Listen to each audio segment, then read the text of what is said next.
Hello, people. It's me. I'm back, Mr. D. Um, Today, I want to talk to you guys a little bit about certain behaviors and the way you think and the environment and how the environment can affect your future. And I was talking to one of the kids, this new kid I'm working with now, and he's a highly recruited athlete, and he's probably going to go to play football at one of the top 10 programs in the country. And we were talking, and he's making some mistakes that I made when I was young. And I was talking to him yesterday about a situation he's in and the problems he's having with certain coaches and so on. But he's like me. He never met his father. My father went to prison when I was 3 months old, so I never met my father. And short, quick story: when I was at Michigan State, I left some tickets at the will call with for him, and I had talked to him one time my whole life. And the day I talked to him, I asked him to come to the football game, and I left the tickets to the win call window, and at the end of the game, we go back. He never showed up. In other words, the tickets were still there. So I had some issues that I had to deal with, but this kid is kind of facing the same thing I went through.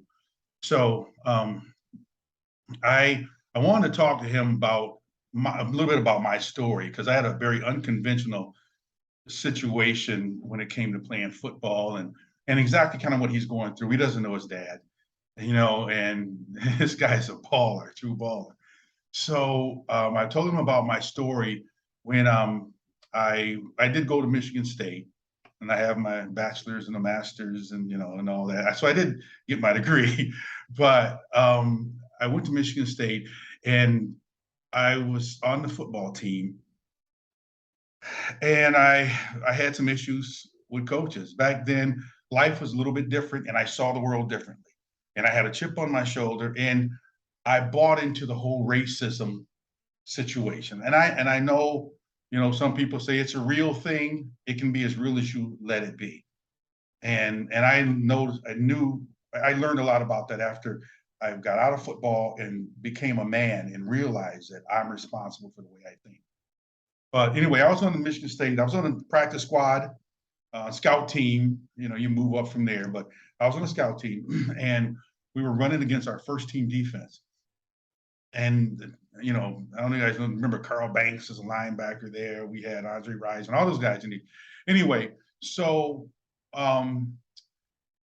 it was pro day, and all the pro teams like the what they called it the black and blue division. It was the Chicago Bears, Green Bay Packers, the Minnesota Vikings, and Detroit Lions, and came in to watch our practice.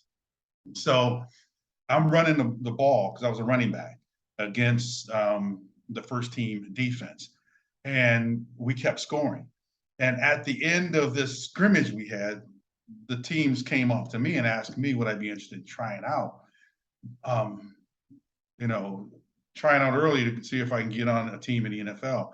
And so the Detroit Lions was the first team I went to try out with. Actually, Dallas was the first one, but then I ended up going to Detroit, and I had two other tryouts after that, but I'd already signed with Detroit. And so um, my attitude on a scout team was, dude, I'm the best running back here. I should be starting. And I had a chip and I had a problem with that, but I let it go.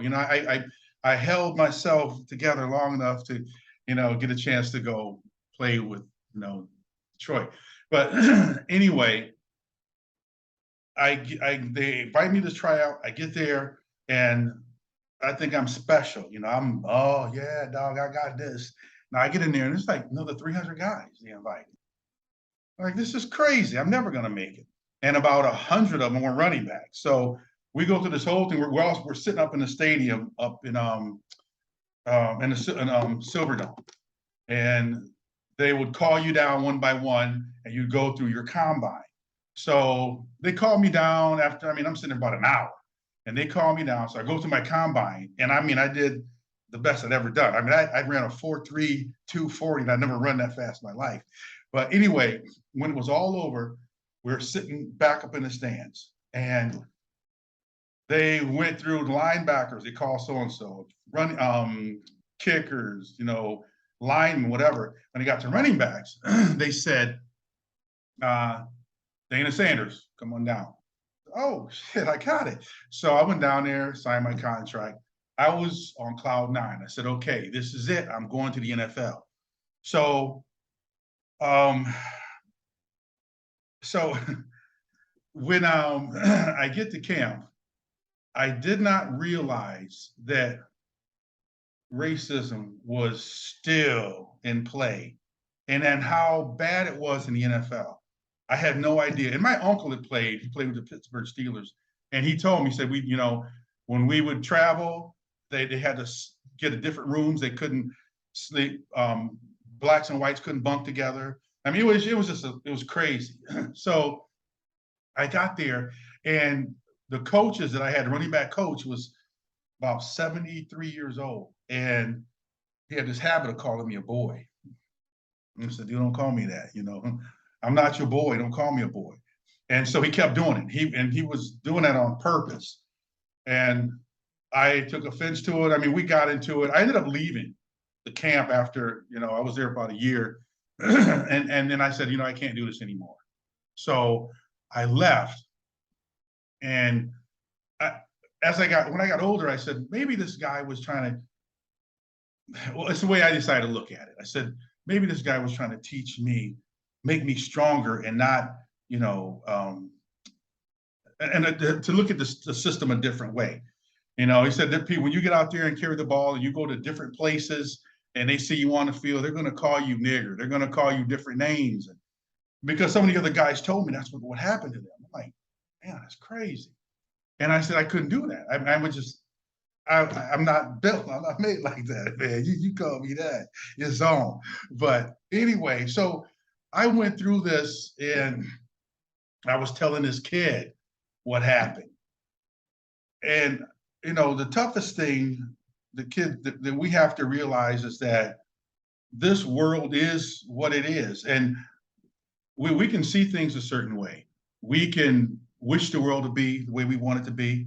And a lot of times it's not, but you have to decide how you're going to approach these issues. How are you going to deal with the environment? And that's why we say you got to know who you are, where you are, and then deal with it. So I didn't know who I was. I was just an angry Black man. And what I was telling this kid is, as I got older, I realized that,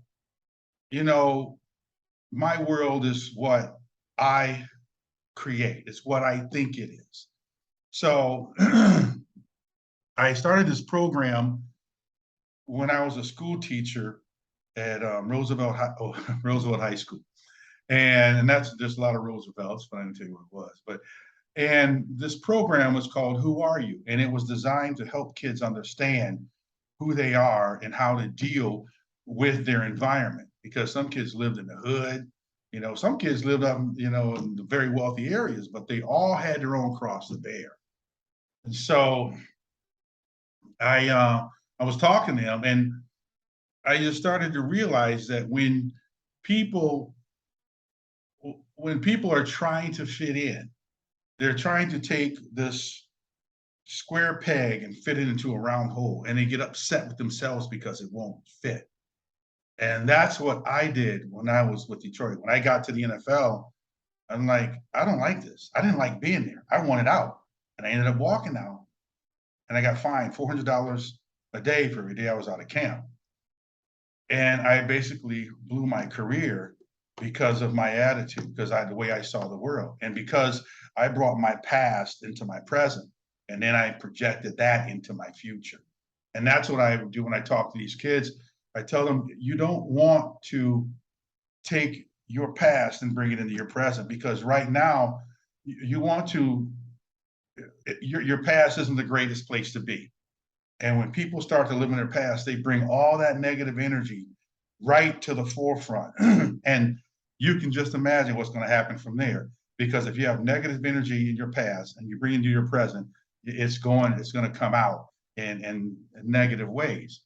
And so I'm just trying to get across to him that, this world is what you make it. And I'm just saying that to you guys too. No matter what it is, this world is what you make it. And I created this program, Who Are You? But and within Who Are You was also the thing we called it was a program called God Training. And in God Training, what I did, I wanted to create a scenario. I had to find a way for kids to see through the smoke screen. I wanted them to see that there is good in the world, because what we see is basically negative energy all over the television, the internet. I mean, everything is negative, and people prey on negative. People they can relate to this negative energy, but when they see something positive, it's just like it just flows right past them. But I told them you got to start recognizing the good things that happen to you. And so anyway, that's kind of where I'm leaving off with this. Right now, I'm with this kid, and he's brand new, and he's angry, but he's a hell of a ball player, and I'm gonna do my best not to let him ruin his career. But I'm gonna do another video on the process of God training, because it has to do with what religion does to you, or what you do inside of religion that affects the way you operate, externally. So anyway, I hope you guys enjoyed this little story that I have. But this is Mr. D, Mr. D's Classroom. Remember, happiness is a choice. So choose to be happy, and you are whatever comes after I am. Have a great day.